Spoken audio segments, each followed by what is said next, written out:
then, hobbyists. Okay, so this video will be a little bit all over the show, but hopefully you'll see why as it unfolds. Anyway, it will probably make the most sense if we start with the chief engineer, so let's head over to him and my lunchbox.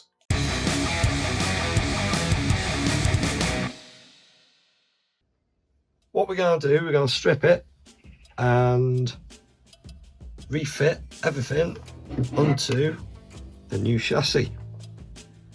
New chassis off eBay. I think it was about £7. Bargain. Now this is happening because we had a big front impact a couple of videos ago, and as you can see we cracked where the servo sits. Tried to repair it. It's a good repair, but it's pulling a bit to the side, so we've decided to get a new chassis.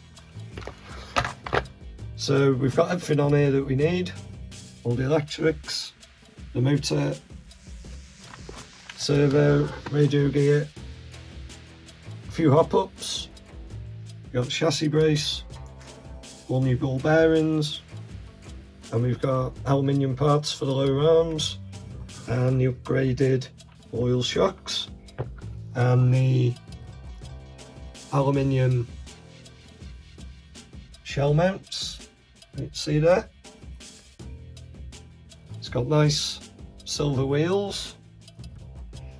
The shell for this is the tactical lunchbox with a roof rack, so that's not here at the moment. So what we're going to do is get the chassis all swapped over, everything put in place, and then she's good to go again. Let's go. So, while the chief engineer is busy tinkering away, I thought we could have a chat. I have sped up the footage a bit as blow-by-blow action is a little unnecessary, but if you are into that sort of thing, feel free to slow down the footage. I remember a computer game show in the 90s. I don't think it was Games Master, but it could have been the one that was hosted by Jet from Gladiators, where at the end they would encourage you to videotape the credits and go through frame by frame as it showed cheats and tips for the likes of Mortal Kombat 2, Duke Nukem 3D and Earthworm Jim. If you do slow it down, you might want to mute me waffling, as I might start sounding like Lee Marvin. But then you'll have to imagine your own sounds of a middle-aged man having a faff. The day this video is being released marks 3 years to the day since I posted my very first YouTube video. I know the channel was created before that, but you do have to love a bit of procrastination. Also, it is fitting that it also features my Tamiya Lunchbox, the first vehicle from the first video. When I bought my lunchbox, I turned to YouTube's to look at build tips and so on, as it's a great source of knowledge, and I thought, why don't I make some videos, as I do watch a lot of YouTube. Telly is rubbish these days. I do feel the 80s and the 90s was the golden era of the TV programme, which now seems lost.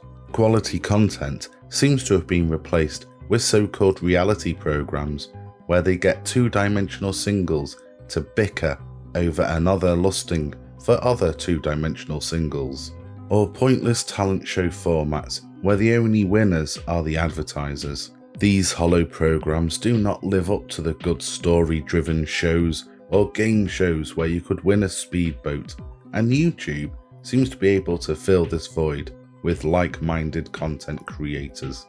Having the ability to make what you want is refreshing, and the wide variety of subjects to watch is a really good thing.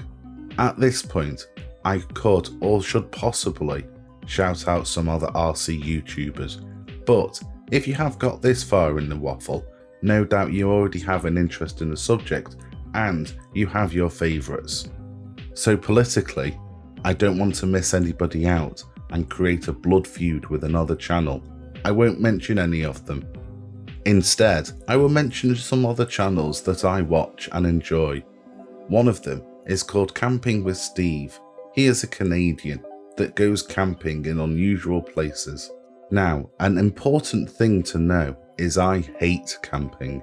I can't stand it. And apart from festivals in my youth, you would never catch me going on a camping holiday. The thought of erecting a tent is something that makes me feel sick. So, why do I watch a camping channel? Well, mainly it's entertaining and relaxing, and I like to watch someone going about their adventures. That's why another channel that I watch is called TPD-TV, where a bunch of pals go to festivals and have nights out.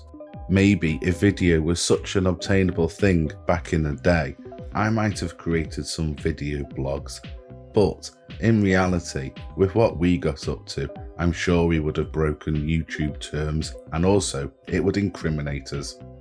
The point that I think I will eventually get to is entertainment is a broad subject, and if you like a very technical video or videos where people are just being idiots, then YouTube as a platform is ideal for this.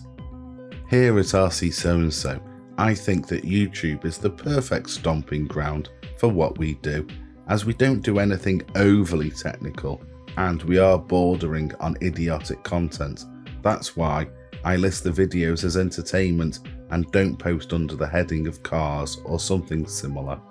So, if you've gotten this far, thank you for watching. A massive thank you for all the views that we have had, and every like is very much appreciated. I am so chuffed that so many of you have subscribed, and if you haven't, please consider hitting that subscribe button, as it does help me know that these videos are worthwhile. Going forward as a channel, we have been quite fluid, and we will keep trying new things as well as keeping with the old classic videos that you like. Please do feel free to suggest anything that you would like to see, and we will consider it. The chief engineer is always hard at work putting models together and then fixing ones I break, and I will get around to finishing some of my projects soon, but I do need to clear my desk, literally, as it does seem to be a bit of a dumping ground. Anyway, I do hope this video has been helpful, whether or not that's on a technical level or just something to listen to while you're tinkering with your own projects. Let's see if the chief engineer has any notes on this repair that he's done. Here we have it, all done. Old chassis, new chassis. Everything's in place, everything's swapped over. Dead easy. The Lunchbox, one of the most user-friendly RCs out there. Taken just under an hour. I was taking my time really. With these, they're so simple. They really are. With us, they're not shelf queen. As you've seen in our videos, our lunchboxes get used. They get battered. So when something breaks, we just fix it. They have scratches. They have dinks. Yeah. They're there to be used. So everything's swapped over. Everything's in place. All done. Ready to roll. Well, that seems simple enough. I have seen a few chassis break around the internet, and I have considered the aluminium chassis, but it would be cheaper to have an all-inclusive holiday in Bermuda than to pay the shipping cost, never mind the price of the chassis on top. Anyway, let's see if it now runs as it should.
It's still top heavy, which is something that I think I need to address, so maybe a redesign is in the future. Also, on the day I had radio issues, but owning a Sanwa, it can be challenging. Anyway, I hope you're still all with us, and as a reward, here's some outtakes.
So you don't miss out on further videos and similar nonsense, please like, feel free to comment, definitely subscribe, and press that bell-shaped thingy to be woken up at all hours for further content. But for now, that's your lot.